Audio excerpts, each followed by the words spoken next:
Ebrahim Raisi, Presiden Iran, mengecam keras tindakan pemerintah Amerika Serikat yang melakukan penangkapan kepada ratusan mahasiswa yang melakukan aksi dalam rangka membela Palestina di sejumlah universitas termuka di negeri Paman Sam. Ebrahim Raisi juga menggambarkan penangkapan peserta protes pro-Gaza yang sedang berlangsung di universitas sejumlah negara-negara barat menunjukkan wajah sebenarnya dari otoritas peradaban barat yang ia nilai melalui tindakan keras dan represif kepada warganya sendiri. Dikutip Tribun News dari kantor berita pusat Iran, IRNA, kecaman tersebut disampaikan Presiden Raisi pada hari Minggu 28 April 2024 selama sesi kabinet di Teheran. Raisi juga menambahkan bahwa tindakan keras terhadap protes dan penangkapan mahasiswa dan akademisi, terutama di Amerika Serikat, adalah salah satu contoh lain dari skandal yang menunjukkan sikap munafik pemerintah Amerika Serikat yang kerap mengklaim selalu membela kebebasan berbicara.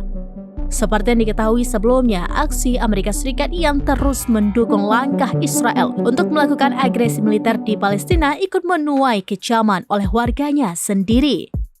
Berangnya warga Amerika Serikat akan pemerintahan Joe Biden ini bisa dilihat dari deretan gelombang protes mahasiswa di beberapa universitas terkemuka di negeri Paman Sam.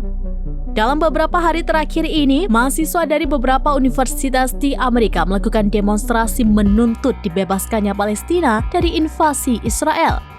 Aksi tersebut bisa dilihat dari gelombang protes di Harvard, New York University, Yale, Arizona State, dan California State Polytechnic University di Humboldt.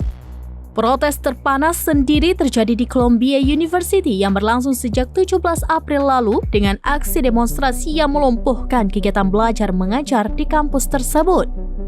Bahkan, aksi protes di Columbia University ini berujung pada penangkapan 113 mahasiswa oleh pihak berwajib pada Senin 22 April 2024 waktu setempat.